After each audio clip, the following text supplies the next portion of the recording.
할렐루야. 우리는 지금 잃어버린 것을 찾은 세 가지 이야기를 계속해서 살펴보고 있습니다.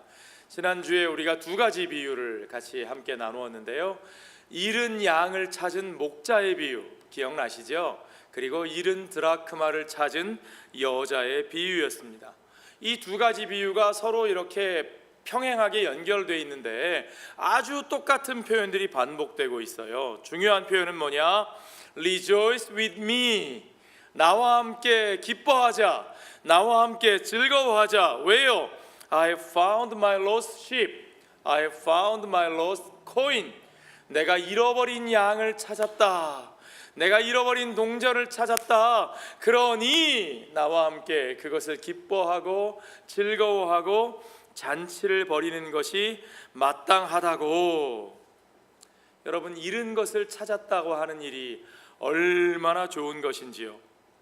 정말 잔치를 벌일 만큼 그것이 너무너무 좋은 것이라고 이 두 가지 비유는 우리에게 들려주고 있습니다. 과연 누구에게 그렇게 좋은 일인가? 누가 그렇게 그것을 기뻐하는가? 우리 지난주에 살펴본 본문에서 이와 같이 죄인 한 사람이 회개하면 하늘에서는 그랬어요. 이 영어 성경이 훨씬 비교하기가 쉬운데요. There will be more rejoicing. 아주 큰 기쁨이 있다. In heaven. 어디서요? 하늘에서요. 하늘에서. 죄인 한 사람이 돌아오는 것, 잃어버린 한 영혼을 되찾는 것, 그것이 하늘에서 기쁨이 있다 그랬습니다. 하늘에는 누가 기뻐하시는데요? 하나님이 기뻐하신다고요. 그렇죠? 또 지난주에 읽은 본문의 10절에 보니까 죄인 한 사람이 회개하면 하나님이 사자들 앞에 기쁨이 되느니라. There is rejoicing in the presence of angels of God. 하나님의 사자들 앞에서 거기에서 큰 기쁨이 되느니라.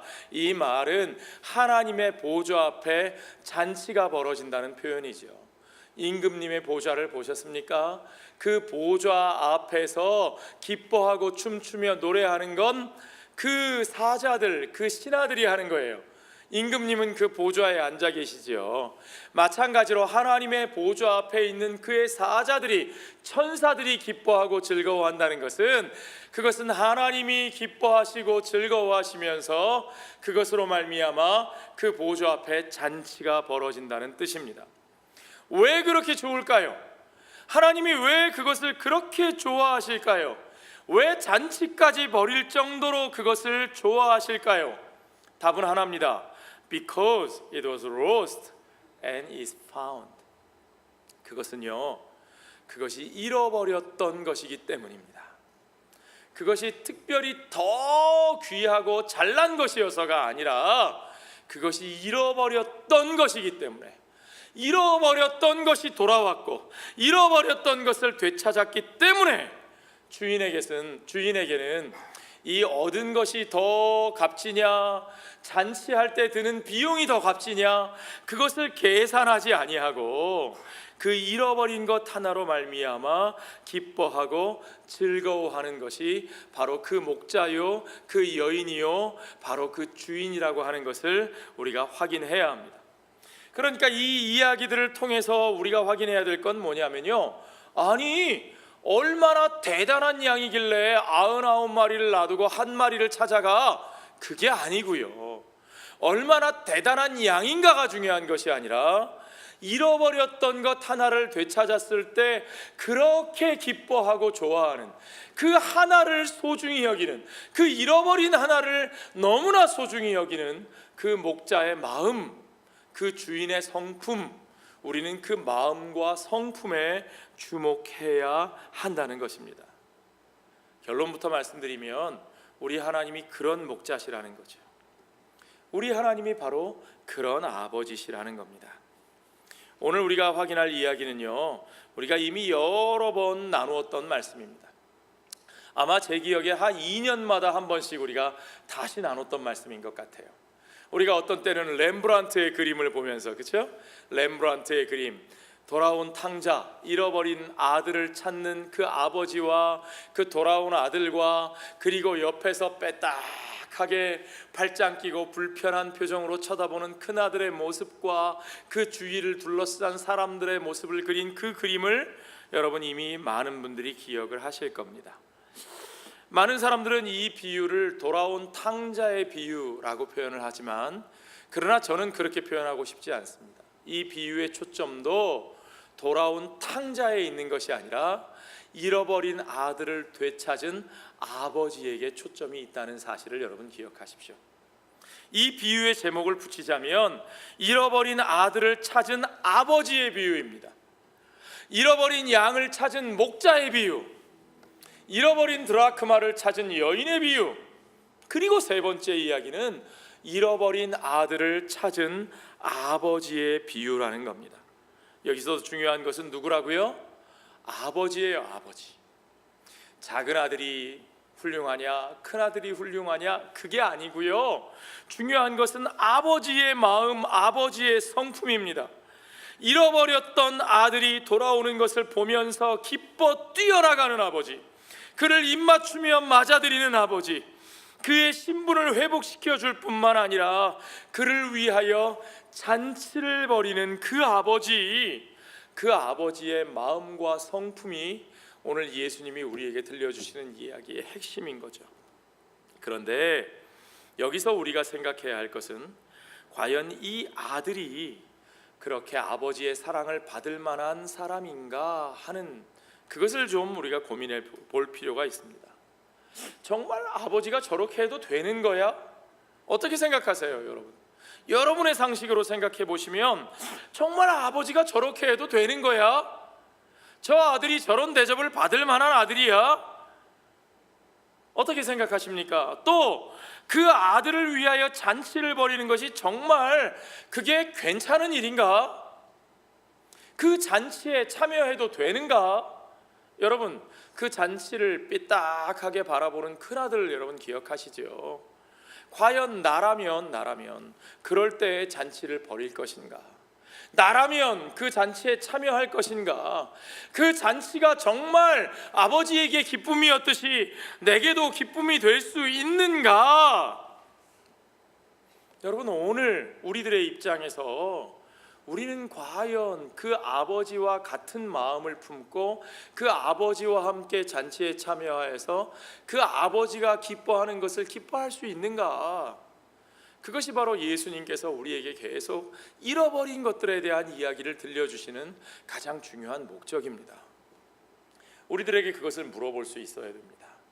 그리고 우리들 자신이, 우리들의 공동체가 과연 그것을 기뻐하고 있는 삶인지, 그것을 기뻐하는 공동체인지, 그 기쁨이 우리의 삶에 제대로 적용되고 있는지 우리가 그것을 분명하게 돌아볼 수 있어야 한다는 거죠.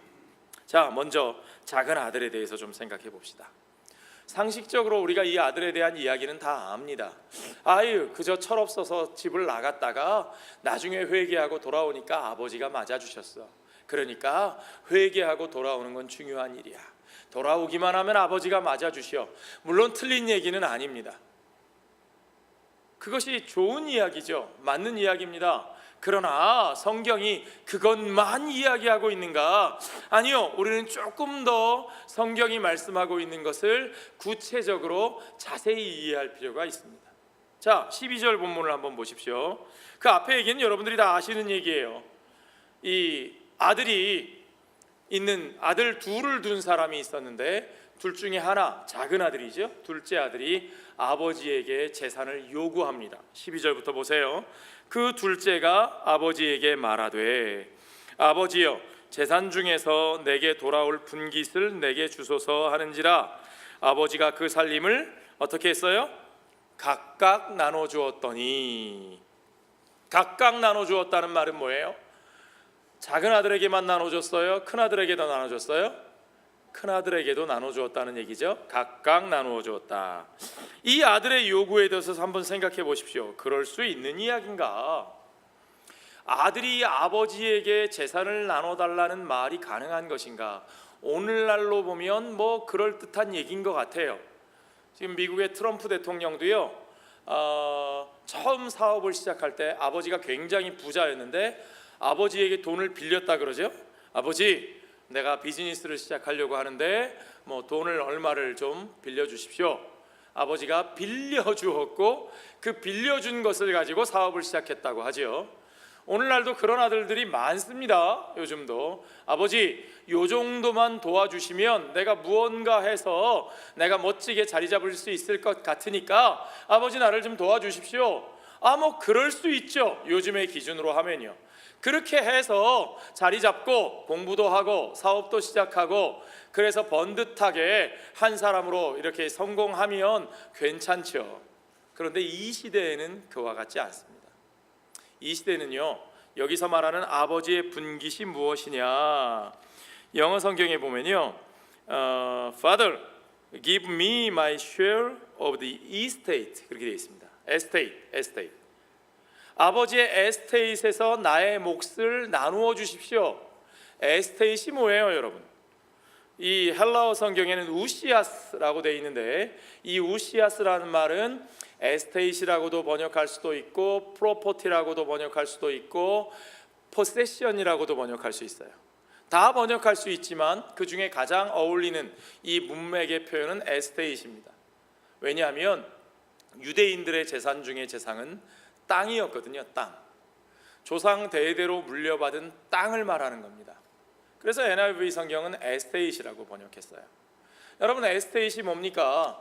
요즘도 우리가 사는 이 미국에 돌아다니다 보면 이렇게 큰 땅을 개발해서 택지를 개발해서 거기에다가 이렇게 뭐 게이티드 커뮤니티 또는 타운하우스 이런 거 짓는 경우가 있죠. 그 게이티드 커뮤니티나 타운하우스 입구에 서 있는 그 타이틀들 중에 보면 무슨 에스테이트 오브 어느 아무개 동네 이렇게 돼 있는 게 많아요. 에스테이트죠. 땅이라는 말이에요. 이 에스테이트라는 말의 어원은 어디서 나왔느냐? 중세 시대의 영지라는 뜻에서 나왔습니다.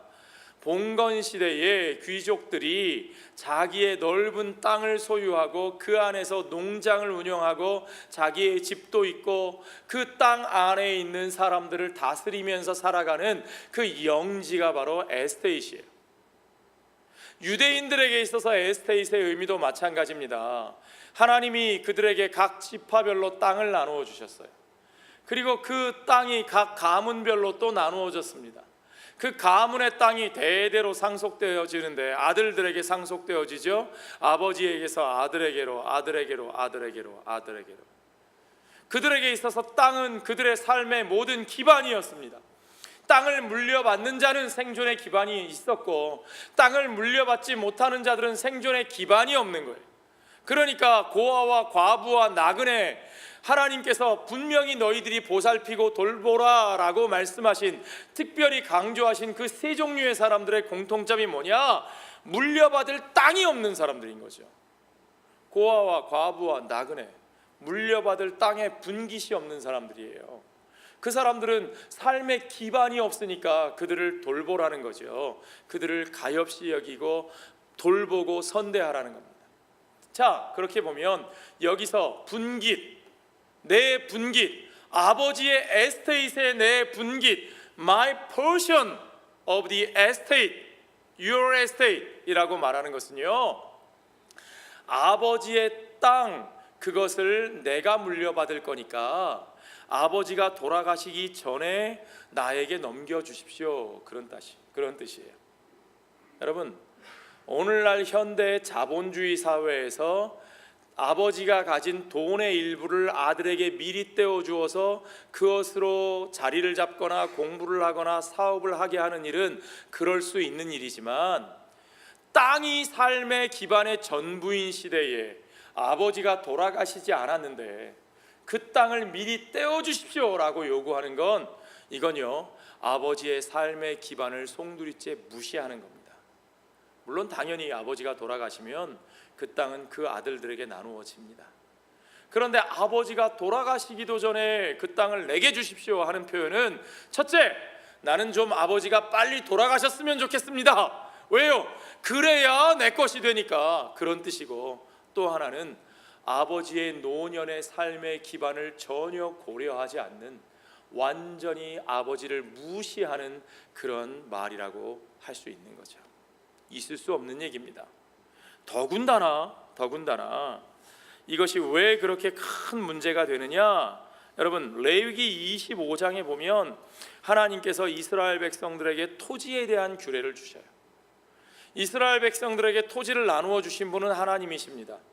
이스라엘 백성을 애굽에서 불러내셔서 그들이 가나안에 들어가게 하셨고, 가나안 땅을 12지파에게 골고루 나누어 주셨어요. 그 땅을 나누어 주시면서 하나님께서 그들에게 주신 규약이 있습니다. 그게 뭐냐?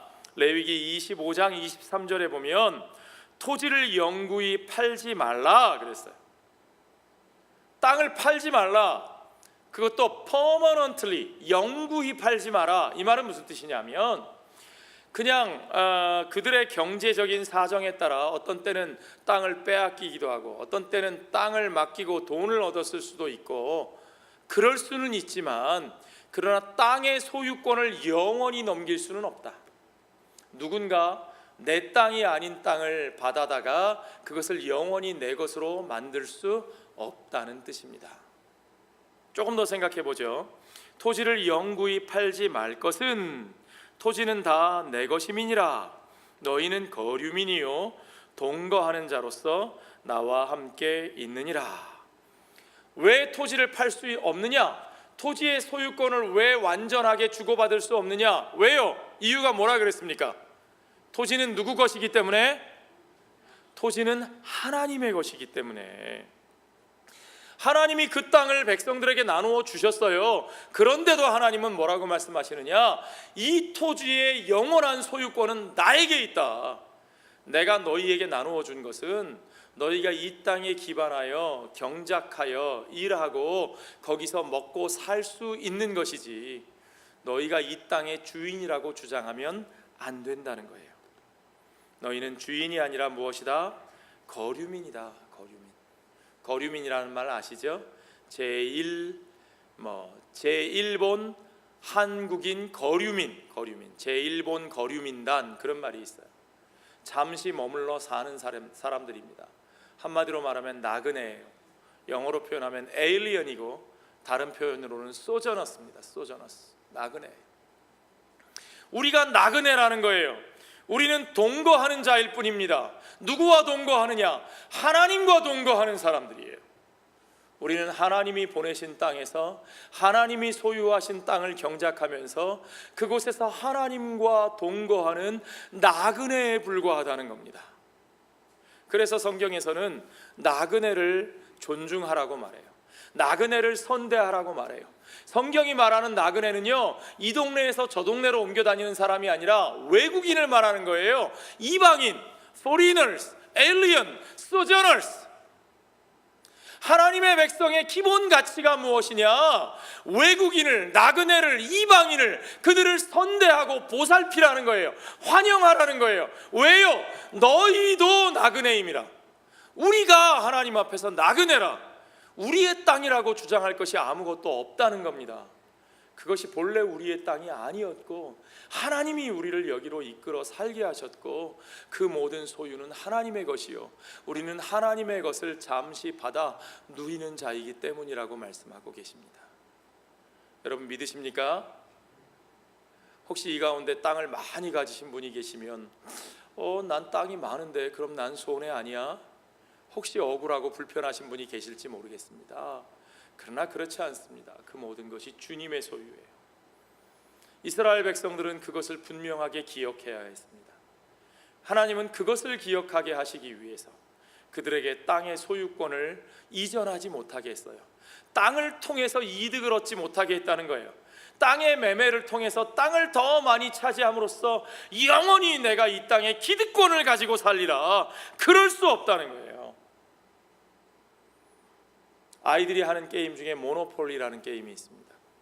한국에서는 그게 블루마블이라고 이렇게 약간 모양만 바꿔서 나왔는데 아이들이 굉장히 좋아하는 게임입니다. 저희 집 애들도 너무너무 좋아해요. 막 블루마블.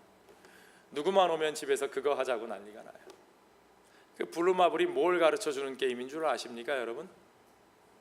땅을 사고 거기에 투자를 해서 그것을 통해서 이득을 얻기 시작하면 나중엔 어떻게 되느냐?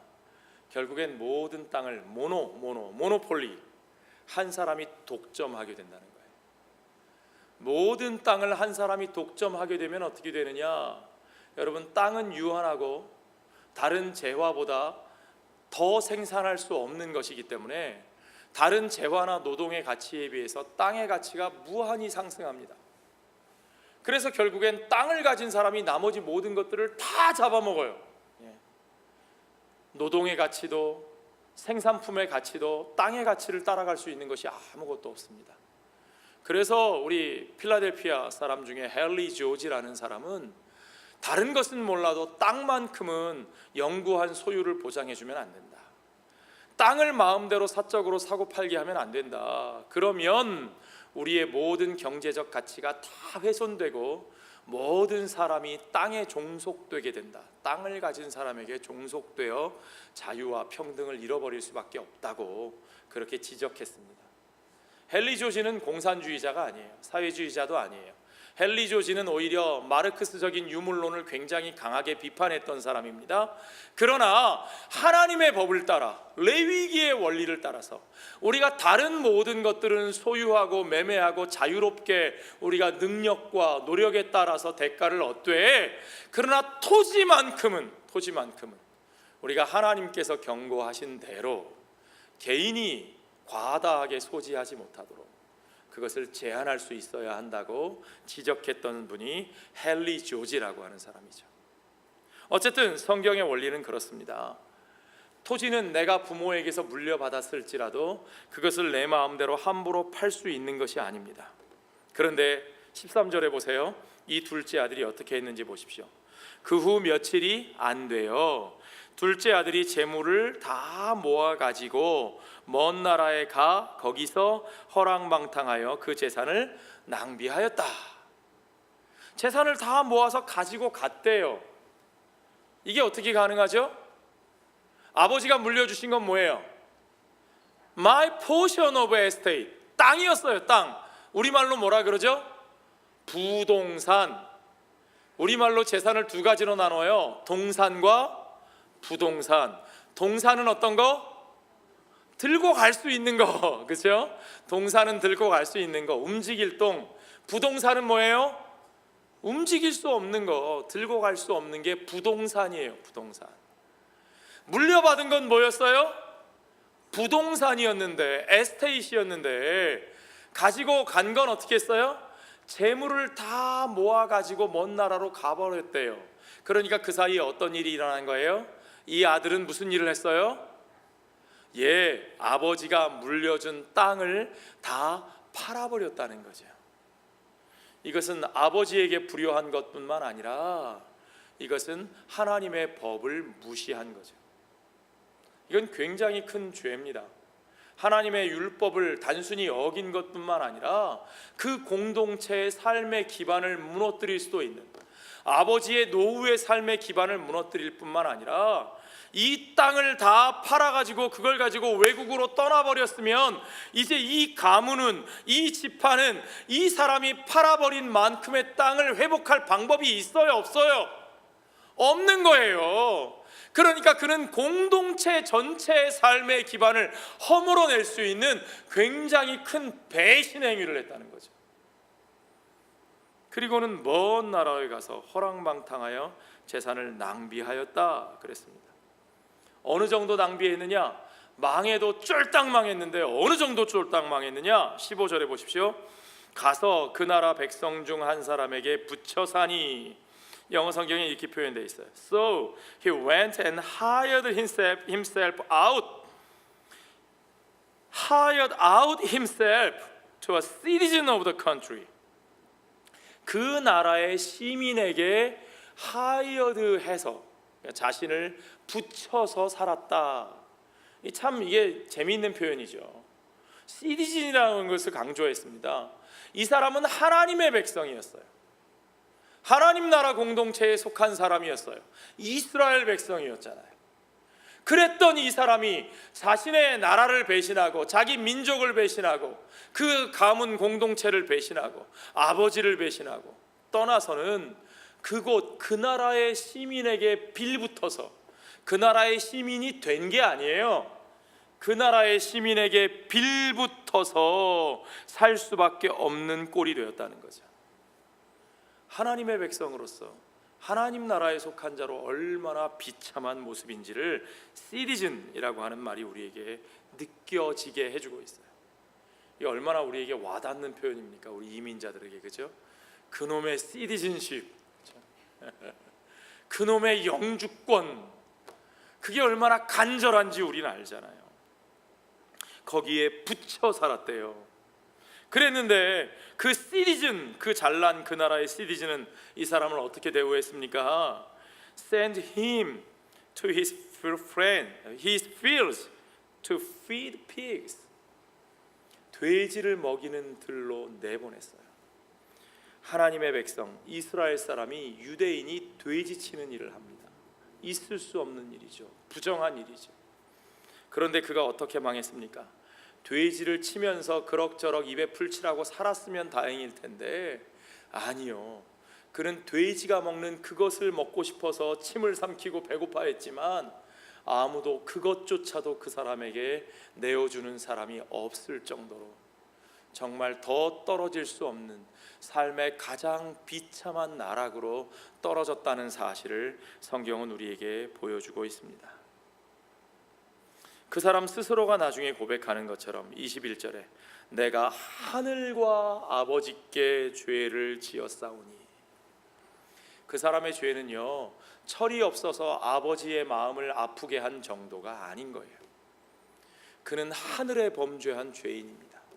그는 하나님께 대해서 죄인이고, 그는 자기 민족을 배신한 사람이고, 공동체를 배신한 사람이고, 가장 인간 대접받지 못하는, 유대인들에게 뿐만 아니라 이방인들에게도 인간 대접을 받지 못하는 가장 밑바닥에 떨어진 정말 구제불능의 부정한 자 중에 부정한 자요, 더러운 중에 더러운 자요, 죄인 중에 죄인이라고 하는 것을 주님은 이 이야기의 코드를 통해서 우리에게 들려주고 계신 거죠.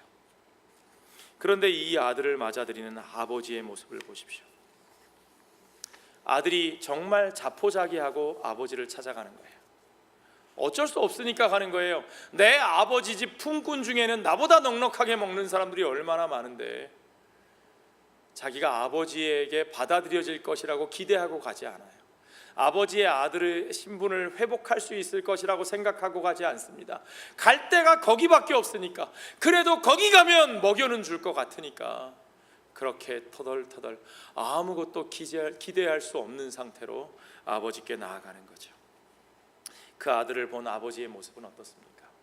저기 멀리 아직 거리가 먼데도 아버지가 먼저 뛰어나가요. 아들은 뛰어나갈 그런 자격이 없습니다. 아들은 그런 마음의 용기도 없습니다. 아버지가 달려나가고, 아버지가 끌어안고, 아버지가 입을 맞추고, 아버지가 그의 옷을 갈아입혀주고. 자, 22절에 보십시오. 아버지는 종들에게 이르되 제일 좋은 옷을 내어다가 입히고 손에 무엇을 끼우고 가락지를 끼우고 발에 신을 신기라. 손에 끼우는 가락지와 발에 신는 신은 그의 신분을 말하는 거예요. 아버지는 그의 신분, 아들로서의 신분, 상속자로서의 신분, 하나님의 백성으로서의 신분을 회복시켜 주고 있는 겁니다. 여러분 같으면 이렇게 하시겠어요? 어떻게 하시겠어요? 아무리 자식을 사랑하는 아버지라도 일단 그 자식이 오면 자식이 안 보일 때는 눈물로 낮과 밤을 지새웠을지 몰라도 막상 그 자식이 오면 일단 속에서 막 화가 치밀잖아요. 그리고 혼내야 되잖아요, 그죠? 이놈의 자식! 여기가 어디라고 돌아와! 우리 예전에 무슨 사극 같은 데 보면 그런 거 많이 보죠. 얘가 어디라고 네가 감히 돌아오느냐! 저 같으면 어떨까요? 저는 조금 마음이 약한 사람이라서 저는 그렇게까지는 못할 것 같고, 일단은 받아주고 눈물 흘리고 거기까지는 할 것 같은데, 그 다음에 실컷 운 다음에 아이고 이놈의 자식 살아 돌아와서 다행이다, 그런 다음에 그 다음에 정신 차리고 나면 한마디 할 것 같아요. 그런데 너 알지? 네가 나갈 때 어떻게 했는지? 이제 네 몫은 더 이상 없다. 네 분깃은 다 찾아갔어. 이제 너는 처음부터 다시 시작이야. 밑바닥에서. 네가 혹시 품꾼으로 일한다면 내가 그렇다면 밥은 먹여주지. 아마 그럴지 모르겠어요. 제 딴에는 아들을 위한다는 뜻으로. 그런데 이 아버지는 그 아들을 온전히 아무 조건 없이 받아주고 그의 신분을 무조건 회복시켜주는 아버지의 모습입니다. 더군다나 23절에 보세요. 그리고 살진 송아지를 끌어다가 잡으라, 우리가 먹고 즐기자. 아이고 속도 좋지.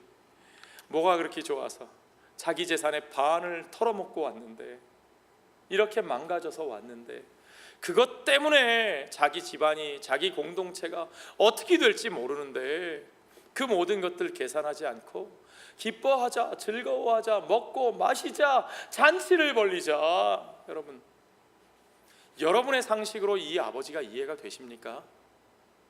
그런데 우리의 상식으로 이해되지 않는 이 아버지가 누구신지를 여러분은 분명히 아셔야 됩니다. 우리는 그 아버지가 바로 하늘에 계신 우리 아버지이신 것을 분명하게 압니다. 그것이 우리 아버지의 기준이고 그것이 우리 아버지의 마음입니다. 그것이 우리 아버지 하나님의 성품입니다. 우리의 상식과 달라요, 여러분. 우리의 상식이 바뀌어야 되는 거지 아버지의 기준이 바뀌어야 되는 게 아닙니다. 우리의 상식을 우리에게 적용했으면 우리는 아무도 아버지의 아들로 받아들여질 수가 없었다는 사실, 그 한 가지만 기억하시면 됩니다. 아니 어떻게 이런 아들을 받아들여? 거꾸로 생각해 보세요. 아니 어떻게 그 아들만도 못한 우리들을 하나님이 받아들이셨을까? 그 하나님이 이런 아버지가 아니셨으면 우리들은 받아들여질 수 있었을까? 아버지의 은혜를 우리의 머리와 상식으로는 이해할 수 없지만 분명한 것은 그 은혜가 아니었다면 우리들도 아버지의 품에 받아들여질 수 없었다는 사실입니다. 아버지의 잔치는 어떤 이익을 계산하고 벌이시는 잔치가 아닙니다. 어떤 성취의 논리로 주어지는 잔치가 아닙니다. 여러분, 하나님 앞에서 하나님 나라에 속한 자로 산다고 하면서 너무 그 이익과 계산과 성취의 논리로 사람들을 살피지 마시고 따지지 마시고 계산하지 마셔야 합니다. 그렇게 살았다면, 하나님이 그렇게 하셨다면 우리 가운데 누구도 하나님의 아들로 받아들여질 수 있는 사람은 없었습니다. 그런데도 불구하고 그 아버지의 하신 행동에 대해서 마땅치 않은 시선이 있죠. 우리가 잘 알고 있습니다. 큰아들은 밭에 나가서 일하고 있었어요. 일을 마치고 집에 돌아오니까 이게 분위기가 이상한 거죠. 띵까띵까 음악 소리도 나고 평소에 못 맡던 그 괴기 굽는 냄새도 나고 얼마나 막 흐드러졌는지 이게 무슨 일이지? 그리고는 하인 하나에게 묻습니다. 야, 이게 무슨 일이야? 도대체 안에 무슨 일이 벌어진 거야? 당신의 동생이 살아 돌아옴으로 인하여 당신의 아버지가 잔치를 벌이셨습니다. 뭐? 누구 때문에 잔치를 벌인다고? 아들은 화가 벌컥 나는 거죠. 아버지를 도무지 이해할 수가 없습니다. 28절에 보십시오. 그가 노하여 들어가고자 하지 아니하거늘, 너무 화가 나서 안에 들어가지도 않고 있어요. 씩씩거리고 그 잔치에 참여하기를 거부하는 거죠. 큰아들이 온 것을 아는데 안 들어오니까 아버지가 친히 밖으로 나갑니다. 여러분, 우리 아버지 하나님은 그렇게 불평하는 큰아들에게도 찾아가서 그들을 권면하고 그들에게 기회를 주시는 아버지이신 것을 믿으시기 바랍니다. 아버지가 나와서 권한데, 그런데도 이 아들이 아버지께 대답하여 이르되, 내가 여러 해 아버지를 섬겨 명을 어김이 없거늘 내게는 염소 새끼라도 주어 나와 내 벗으로 즐기게 하신 일이 없더니. 이 표현이 영어 성경에는 기가 막히게 와닿습니다. 여러분 보십시오. All these years I've been slaving for you. 이게 무슨 말이에요? 우리말 성경에 섬겨 이렇게 되어 있는데 영어 성경엔 I've been slaving for you. 내가 당신을 위해 노예같이 살았습니다. 내가 당신의 종으로 일했습니다. And never disobeyed your orders. Yet, 그런데도 you never gave me even a young goat 당신은 나에게 염소 새끼 한 마리도 주신 일이 없습니다. 이게 큰아들의 생각이에요. 큰아들의 마음이에요. 정말 그랬나요, 여러분? 아버지가 정말 그에게 아무것도 주지 않았나요? 그는 아버지를 위해서 종처럼, 노예처럼 부림을 당한 건가요? 어떻습니까, 여러분? 앞에 다시 보세요. 작은 아들이 내 몫을 주십시오 하고 나갈 때 아버지가 어떻게 하셨어요? 작은 아들 것만 주셨어요? 아니요. 아버지는 이미 자신의 모든 것을 두 아들에게 각각 그들의 몫을 따라 나누어 주셨습니다. 그러니까 여러분 생각해 보세요. 그가 이제까지 열심히 일하였다면 그것은 누구를 위해 일한 거예요? 자신을 위해 일한 거예요. 그건 누구에게 복이 되는 거예요? 자기에게 복이 되는 거예요. 아멘. 여러분, 인간 최대의 불행한 오해가 무엇이냐? 바로 여기에 있습니다. 우리 인생 최대의 오해가 바로 여기서 나옵니다. 우리는 아버지를 떠나는 것이 자유라고 생각합니다. 그리고 그 자유를 얻으면 우리가 행복해질 거라고 생각합니다. 여러분, 작은 아들을 보십시오. 아버지를 떠나 자유한 것 같았으나 그 자유가 그 아들을 행복하게 해주었습니까? 아니요. 그는 결코 그 자유를 통해 행복을 얻지 못했습니다. 사실은 그가 원했던 자유가 자유도 아닌 거죠. 왜요? 아버지에게 붙어 살던 그는 누구에게 붙여 살게 되었어요? 다른 나라의 시민에게 시민이 아닌 2등 존재로 붙어 살게 되었어요. 거기에 자유가 있습니까? 아니요. 내 아버지 품을 버리고 내 나라를 버리고 거기서 그 다른 나라 사람들의 삶에 붙어 살게 되었을 때 거기에 자유가 있는지 여러분 생각해 보십시오. 우리가 이 나라에 처음 와서 영주권도 없고 시민권도 없을 때 우리에게 자유가 있었는지 한번 생각해 보십시오. 이 나라의 헌법에서 보장하는 자유와 권리들은 다 누구를 위한 것이냐? 이 나라에서 살 정당한 권리를 가진 시민들을 위한 거예요. 내 아버지 품을 떠났을 때 우리에게 그와 같은 자유가 있느냐? 그렇지 않습니다. 물론 오해하지 마십시오. 장 목사 설교를 들으니까 당장 이 영주권이나 시민권 없는 사람은 다 한국으로 돌아가야 되겠다. 그 얘기가 아닌 거 아시죠, 여러분? 오직 우리의 시민권은 하늘에 있느니라 그랬습니다. 이 땅에서 우리는 다 거류민이라고 우리가 방금 레위기 말씀을 읽었습니다. 그러나 우리가 우리 아버지 되신 하나님의 품을 떠났을 때 우리 하나님께 매여 사는 삶을 자유롭지 못하다고, 그것을 벗어던지고 불편하다고 거기를 떠났을 때 우리가 정말 자유로운 사람으로 살 수 있느냐? 그 자유가 우리를 행복하게 해주느냐? 아니요, 여러분. 인간이 하나님을 떠난 자유를 선택하고 그 자유로 스스로를 행복하게 하고자 했지만 오늘 우리에게 남아있는 것은 그것은 자유가 아니고 그것은 행복이 아닙니다. 오늘 우리의 삶에 있는 거의 모든 비극들이 바로 거기서 시작되는 거죠. 더 큰 비극이 뭔지 아십니까? 그것은 큰아들이 가지고 있는 모습입니다. 그는 아버지 옆에 붙어 살았습니다. 아버지의 곁을 떠나지 않았습니다. 아버지가 계속해서 그를 돌보아 주셨습니다. 아버지는 이미 근본적으로 그 아들에게 모든 것을 다 주셨고요. 그리고도 아들 곁에서 아들을 지도해주고 아들을 편하게 내버려 두지 않은 것은 아들을 위한 거였죠. 아들의 삶을 위한 거였어요. 그런데 그 아들은 뭐라고 생각했어요? 내가 아버지를 위해 노예와 같이 살았습니다. 자신의 삶이 노예와 같다고 생각해요. 아버지가 내게 염소 새끼 하나도 주신 적이 없습니다. 아버지가 내게 인색하게 굴었다고 생각합니다. 그 모든 것이 누구를 위한 것이었는데요. 무엇이 행복입니까? 그들에게 주신 행복과 자유가 행복인지 모르고 자유인지 모르고 자기가 이제까지 누려왔던 그 모든 것이 사실은 은혜인데, 은혜 하나도 자기의 것이 아니었고 하나도 헛된 것이 아니었고 그 모든 삶 자체가 은혜요, 그 모든 것이 행복의 길이었는데 스스로 그것을 느끼지 못하고 아버지의 것을 내 것이라고 깨닫지 못하고 자신의 삶을 노예와 같다고 느끼고, 여러분 누가 더 불행할까요? 둘째 아들이 불행할까요? 큰아들이 더 불행할까요? 큰아들이 가지고 있는 가장 큰 문제가 또 하나 있습니다. 레위기 25장 23절 다시 한번 보겠습니다. 그 뒤에 28절까지 우리 한번 쭉 같이 읽어보겠습니다. 토지를 영구히 팔지 말 것은 토지는 다 내 것임이니라. 너희는 거류민이요 동거하는 자로서 나와 함께 있느니라.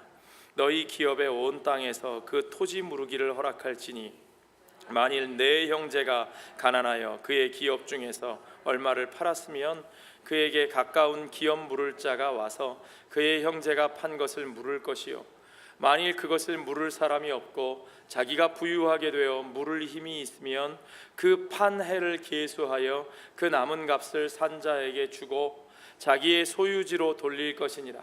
그러나 자기가 물을 힘이 없으면 그 판 것이 희년에 이르기까지 산 자의 손에 있다가 희년에 이르러 돌아올지니 그것이 곧 그의 기업으로 돌아갈 것이니라.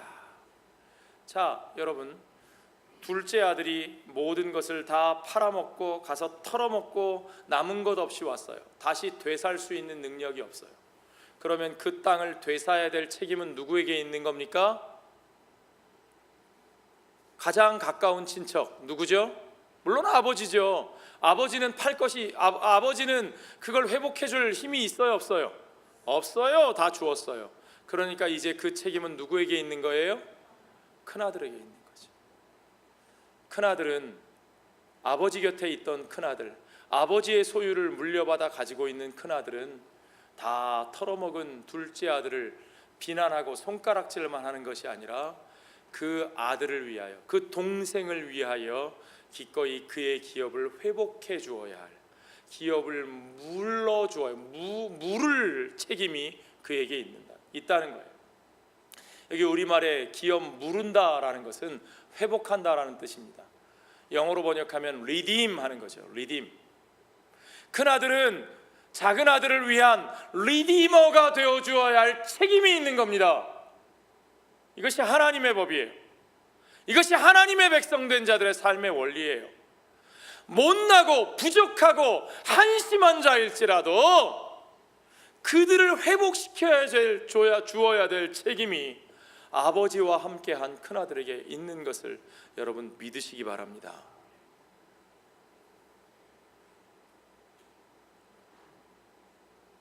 그 아들이 그것을 그 큰아들이 물어주지 않으면 자기가 돈을 벌어서 그 땅을 회복하든지, 그렇지 않으면 어떻게 됩니까? 그럴 친척도 없는 사람이면 어떻게 될까요? 그런 사람의 땅은 다 빼앗아 당연히 마땅히 없어지고 이렇게 못된 놈은 쫓아내는 것이 당연할까요? 아니요. 하나님의 법은 그렇지 않습니다. 그들이 얼마나 못나서 자기들의 땅을 다 털어먹고 아무것도 없고 부정한 자가 되었을지라도 안식년이 7번 지나고 7, 7이 49 50년째가 되면 The Year of Jubilee, 하나님의 희년이 선포되어서 그 희년의 모든 것은 원래의 주인에게로 회복되는 것을 우리는 알고 있습니다. 그것이 하나님의 법입니다. 상식적으로는 말도 안 되고, 오늘 우리 가운데서 그런 일을 행하라, 우리 경제에 그렇게 적용하라 그러면 당장 총 들고 일어나서 저항할 사람들이 엄청나게 많겠지만 하나님은 그것을 은혜라고 말씀하십니다. 그리고 하나님의 백성은 우리의 상식과 이해를 따라 사는 자들이 아니라 바로 그 은혜를 따라 사는 자들이라고 말씀하고 계십니다. 하나님은 우리에게 기업 물을 자를 보내주셨습니다. 룻기에 보면 나오미는, 아마 나오미가 유대 땅 베들레헴을 떠날 때에도 그 땅을 다 팔아먹었을 거예요. 기근이 들었으니까요. 다 팔아먹고 돈으로 바꾸어서 요단강을 건너 남의 나라로 갔지요. 거기 가서 다 털어먹고 남편 죽고 아들 둘 다 죽고 며느리들만 남았습니다. 거기서도 살 방법이 없으니까 고향으로 돌아가는데 며느리 하나는 자기 갈 길로 가고 며느리 나머지 하나 룬만 나오미를 따라 베들레헴으로 돌아왔습니다. 그러나 이미 그 고향에 자기들이 주장할 것은 아무것도 없습니다. 아무런 자격이 없어요. 아무런 기득권이 없어요. 아무런 소유권이 남아있지 않습니다. 그러나 그럼에도 불구하고 하나님이 아무것도 없이 빈손으로 돌아온 그들을 그 땅에서 내쫓으셨느냐? 아니요. 하나님이 그들에게 기업 물을 자를 보내주셨죠. 그가 누구입니까? 그가 바로 보아스고, 그 보아스와 룻 사이에서 하나님은 다윗 왕을 세우셨고, 그 다윗의 자손으로 오신 분이 예수 그리스도, 우리 주 예수 그리스도, 그분이 바로 온 세상 아무 자격 없고 아무 권리도 없는 자들의 기업 물을 자가 되어주신 것을 여러분 믿으시기 바랍니다. 예수 그리스도가 우리의 기업 물을 자가 되어주시고, 오직 하나님의 은혜, 그 희년의 은혜가 우리에게 선포되어서 우리가 하나님의 백성으로 받아들여지고 우리가 하나님의 자녀로 살아가고 있는 것을 여러분 아시지요? 그것이 오늘 우리들의 삶입니다. 그것이 오늘 하나님의 교회로 부르심을 받은 우리 그리스도인들의 모습입니다. 그런데 우리는 무언가 심하게 착각을 하고 있죠. 나는 원래 멀쩡했던 사람, 나는 원래 모든 것을 가지고 있었던 사람, 그런데 저 자격 없는 사람, 저 못난 사람, 저 부정한 사람들이 우리 속에 들어와서 부당하게 우리의 것을 요구하고 우리를 불편하게 만들고 우리의 것을 나누게 만든다. 거기는 두 가지 오류가 있습니다. 첫째는 그들이 우리와 아무 상관이 없는 사람이라고 하는 오해고, 또 하나는 우리의 것을 부당하게 나누는 것이다 라고 생각하는 거죠. 그들이 우리와 아무 상관이 없는 사람입니까? 우리와 피부색이 다르면 우리와 상관이 없는 사람들입니까? 우리와 사는 방식이 다르면 우리와 상관이 없는 사람들입니까? 지금 비록 죄악 가운데서 방황하고 있더라도 그렇다면 그들의 행위로 말미암아 그들이 우리와 상관없는 사람이 되는 겁니까? 아니요. 오늘 이 큰아들은 자기 동생을 가리켜 아버지에게 뭐라고 표현했느냐? 이 아들 그랬어요. This son, 당신의 이 아들, 그런 말이죠. 바꾸어 말하면 나와는 상관없는 놈이라는 뜻입니다. 당신의 이 아들. 아버지가 그 아들에게 다시 묻습니다. 이 내 동생은, 이 아들, 내 아들, 그래 맞아 내 아들이지. 그러나 내 아들아, 이 아이는 네 동생이야. 내 아들인 이 아들은 내 아들인 너의 형제야. 이 아이가 내 아들이라면 너도 내 아들이기 때문에 이 아이는 곧 너의 형제야. 오늘 우리 하나님께서 우리에게 말씀하고 계십니다. 깜둥이라고? 불편하다고? 무슬림들 무섭다고? 믿을 수 없다고? 그러나 그들도 내 아들이야, 내 아들이야. 내게는 그들이 더 소중한 아들이야. 왜 더 소중하냐고요? 이 내 동생은 죽었다가 살아났으며 내가 잃었다가 얻었기로 우리가 즐거워하고 기뻐하는 것이 마땅하다. 죽었다가 살아난 아들이기에, 잃었다가 다시 얻은 아들이기에, 그가 잃어버린 바 된 자이기 때문에, 그것 때문에 하나님께서는 더 소중하고 더 귀하다는 사실을 여러분 믿으십니까? 우리의 눈에 그들이 좀 지금 안타까워 보이고 때로는 두렵기도 하고 걱정도 되고 함께 할 수 없을 것 같이 불편하기도 하지만, 그러나 그들이 하나님의 자녀들이요, 하나님은 그들이 잃어버려진 바 된 자들이기 때문에 그들을 더 소중히 여기신다는 사실을 여러분 믿으십니까? 그들이 우리의 형제입니다. 우리가 그것을 부정할 수 없습니다. 그들과 함께 기업을 나누어야 될 책임이 우리에게 있습니다. 우리 예수님께서 그렇게 우리의 가디안 리디머로, 우리의 킨스먼 리디머로, 우리의 기업 물을 자로 그의 모든 것을 우리에게 나누어 주셨기에 우리도 역시 그분과 함께 서서 그 모든 것을 그들과 함께 나눌 책임이 있는 것을 믿으시기 바랍니다. 언제부터 아버지의 아들 된 권리가 우리만의 것이었습니까?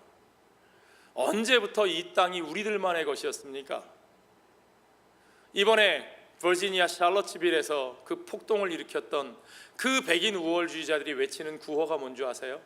그들이 나치의 구호를 외쳤어요. 나치의 구호가 뭡니까? The blood and the land and the nation. 피, 혈연으로 묶어진 그들만 우리 형제고 그들만 우리 이웃이고, 그리고 우리의 땅에서 우리끼리 우리의 것을 우리끼리 누리며 살겠다는 거예요.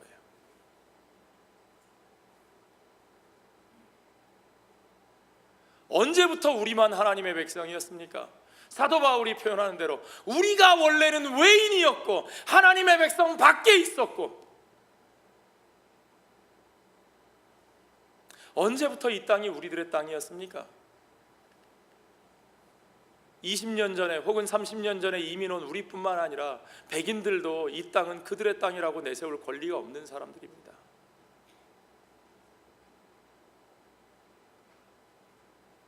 이 땅은 하나님의 땅입니다. 우리가 사는 모든 세상은 하나님의 땅입니다. 아멘. 하나님은 그곳에서 잃은 자녀들을 찾기를 원하십니다. 그리고 그들이 돌아왔을 때 우리의 형제된 그들을 맞아 그들과 함께 기업을 나눌 책임은 우리에게 있습니다. 오늘 이 하나님 나라 복음의 가치 위에서 우리 자신들을 돌아보고 우리가 사는 이 세상에 그 복음의 가치가 바로 선포되고 세워지기 위하여 함께 기도하고 올바른 삶의 실천을 살아나가는 저와 여러분 되시기를 주의 이름으로 축원합니다. 기도하겠습니다. 아버지 하나님 감사합니다. 오늘 우리 아버지 앞에서 우리가 어떤 아들로 살고 있는지 우리 자신을 돌아보게 하여 주시옵소서. 우리가 정말 그 은혜 외에는 아무것도 기대할 것이 없는 둘째 아들인데 어느새 우리가 아버지의 은혜로 얻은 것들을 내 것인 줄 알고 아버지가 우리에게 복으로 주신 섬김의 삶을 노예 노동인 줄 알고 내 피땀을 빼앗기는 것으로 생각하고 내가 움켜쥐고 그 불편한 자들, 내가 나누어 마땅한 그 형제를 내어 쫓고 그들과 함께하지 않겠다고 그렇게 우리의 기득권을 주장하는 자로 서 있는 우리의 모습은 아닌지 주님 우리를 돌아보게 하여 주시옵소서. 이 모든 땅의 주인은 오직 하나님이시여 우리는 이 땅의 거류민으로 우리는 그의 동거인으로 사는 것을 우리가 다시 한번 기억하게 하시고 오직 은혜로 우리가 살게 하신 이 땅에서 오직 주의 은혜 받은 그 사람들, 그 가난한 자, 그 병든 자, 그 눈먼 자, 그 죄 많은 자들과 함께 그들과 함께 이 땅에서 주의 은혜의 복음을 나누며 그들이 그 하나님 나라로 돌아왔을 때 함께 기뻐하고 즐거워하는 진정한 하나님의 마음과 함께 기뻐하고 즐거워하는 복음의 잔치가 우리의 삶 가운데 우리들의 공동체 가운데 우리가 사는 이 나라 가운데 이루어지게 하여 주시옵소서. 모든 것을 주께 감사드리며 예수님 거룩하신 이름 받들어 기도하옵나이다.